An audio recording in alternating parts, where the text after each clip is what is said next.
Assalamu alaikum dear students. My name is Fawzia Muslim and I belong to University of Karachi. This video is for first year honors student और इस video में हम numerical solve करेंगे. So let's start with the first numerical, that what is the energy of an electron which is residing in a energy state that is n is equals to 3 of the hydrogen atom. हमें यहाँ पर एक electron की energy find out करनी है जो कि 3 energy state में रिजाइड किया हुआ है.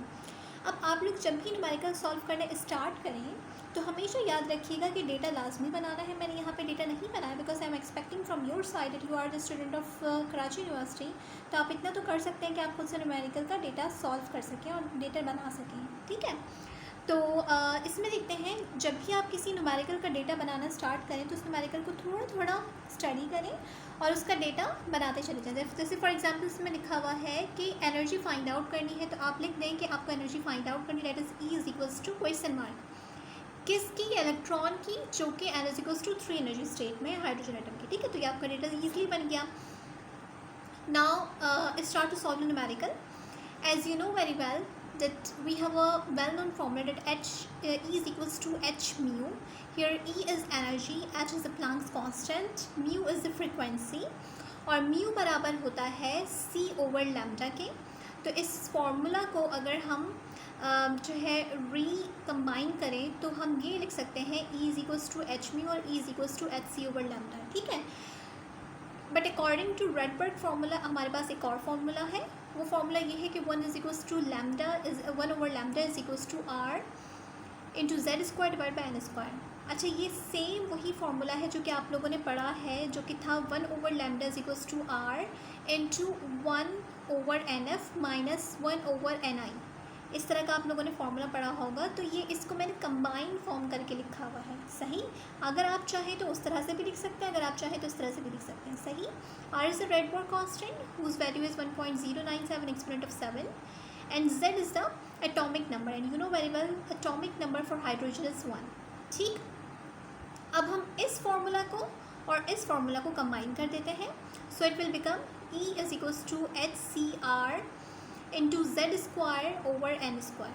Are you getting my point. हमने सबसे पहले क्या किया, E is equals to h mu formula होता है और E is equals to h c over lambda formula होता है. एक फार्मूला हमारे पास ये होता है जिसको मैंने कंबाइन फॉर्म करके लिखा हुआ है यहाँ पे. When we will combine these two equations it will become like this. ठीक, अब इस इक्वेशन को देखते हैं कि हम आगे कैसे सॉल्व करते हैं. We have values of Planck's constant, C and Rydberg constant, क्योंकि मैंने सारी यहाँ पे मेंशन कर दी है. तो HCr की अगर आप वैल्यू निकालना चाहें तो वो क्या निकलेगी, इसको मैंने मल्टीपल करके HCr की वैल्यूज़ को यहाँ पे कॉन्स्टेंट्स की टर्म में पुट कर दिया है. अब वो जो आपके पास प्रीवियस फार्मूला था उसमें आप इन सारी वैल्यूज़ को पुट करें तो आपके पास जो है आंसर आ जाएगा निकल कर. ठीक है, यानी कि यहाँ पे आपके पास HCr था ना पीछे, E is equals to HCr. तो HCr की वैल्यू को कंबाइन करके मैंने कंबाइन फॉर्म में यहाँ पे लिख दिया. Z is equals to 1 and we have 3. ठीक है, तो 3 का square. So we have solve this numerical and the answer is 2.42 exponent of minus 19 joule. Right, now comes to what the next numerical. The numerical is what is the energy change when an electron drops from the n is equals to 3 energy state to the n is equals to 1 energy state in a hydrogen atom.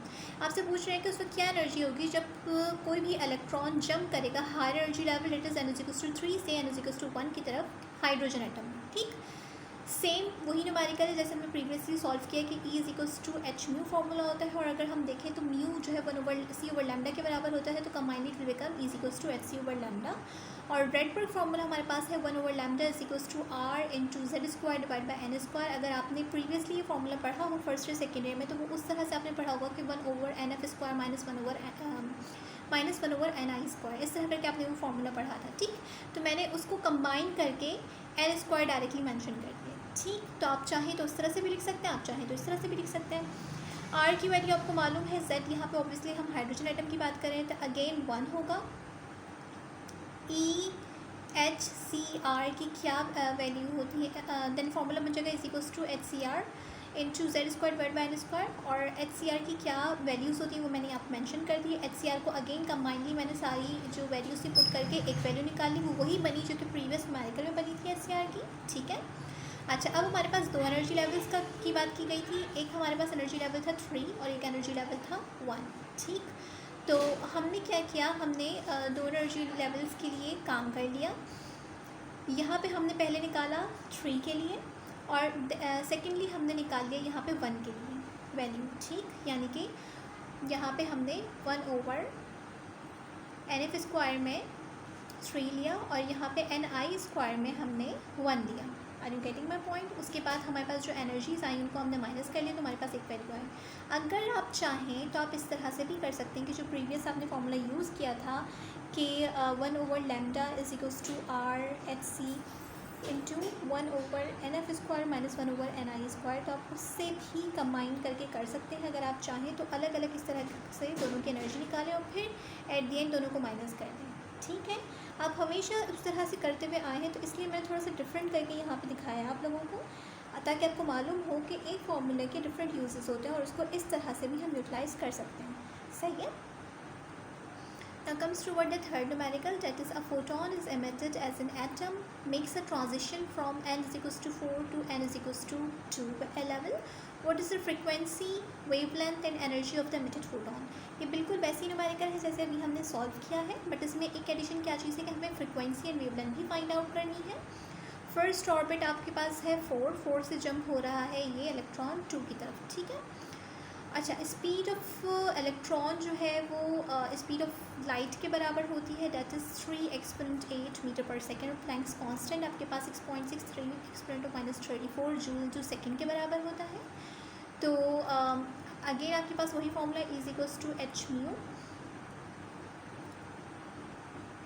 और देखें ये वही formula है जो कि हमने previously use किया था कंबाइन करके। ठीक है, अभी हमने मतलब आपने पहले जो है जो भी सेकंड न्यूमेरिकल हमने सॉल्व किया तो उसमें आपने कैसे किया था कि पहले आपने 3 के लिए पूरा सॉल्व कर लिया था, फिर 1 के लिए पूरा सॉल्व कर लिया था और फिर उन दोनों एनर्जीज़ को माइनस करवा दिया था। बट यहाँ पे भी हमने देखिए कंबाइन करके कर दिया, जो मैं कह रही थी ना बार बार कि आपने फर्स्ट ईयर में ये वाला फॉर्मूला यूज़ किया जिसको मैंने वहाँ पे कंबाइन करके कर दिया है। तो चाहे तो आप इस तरह से भी कर सकते हैं, चाहे तो आप उस तरह से भी कर सकते हैं। मैंने दोनों तरीका आपको यहाँ पर करके इसीलिए दिखा दिया ताकि आपको जिससे सूटेबल हो आप उससे कर लें टाइम। ठीक, तो आपने क्या किया, वैल्यूज़ पुट की, वैल्यूज़ पुट करके आपके पास एनर्जी की वैल्यू आ गई। अगेन आपके पास फॉर्मूला होता है फ्रीक्वेंसी का म्यू इक्वल्स टू E/H, तो यहाँ से आपके पास फ्रीक्वेंसी की वैल्यू आ गई। वेवलेंथ जो है वो बेसिकली बराबर होता है C equals to mu lambda, you can say mu equals to C/λ, तो यहाँ से आपने वेवलेंथ की वैल्यू फाइंड आउट कर ली। ठीक, it was very easy numerical. Fourth आपके पास न्यूमेरिकल है, what is the wavelength corresponds between n is equals to 2 to n is equals to 3। Wavelength क्या होगी जब आपके पास जो है ट्रांजिशन हो रही है 2 to 3 के दरमियान। तो आपने रेडबर्ग फार्मूला यूज़ किया जो कि अभी कंबाइंड फॉर्म में लिखा हुआ है यहाँ पे, जो कि है 1/λ is equals to r into 1/2 square minus 1/3 square. Directly यहाँ पे वैल्यूज़ पुट कर दी। बट हमेशा याद रखिएगा कि आपको जो भी आप न्यूमेरिकल सॉल्व कर रहे हों उसका आपको डेटा लाजमी बनाना है।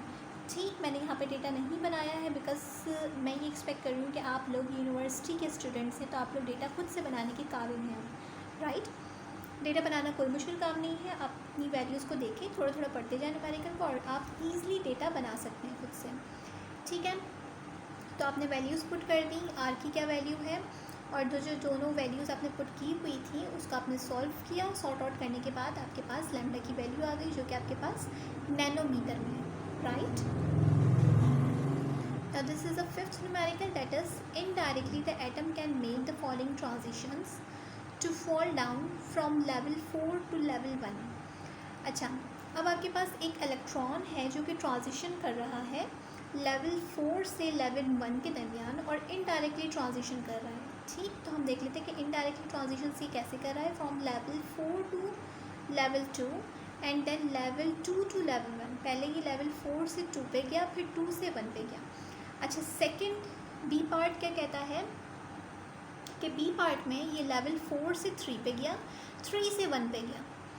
थर्ड पार्ट है इसका कि लेवल 4 से 3 पे गया, फिर 3 से 2 पे गया, फिर 2 से 1 पे गया। ठीक है, तो ये आपके पास एक न्यूमेरिकल है जिसमें 4 से इलेक्ट्रॉन ट्रांजिशन कर रहा है 4 से 1 की तरफ। तो इसके 3 पार्ट्स बना दिए इस न्यूमेरिकल के।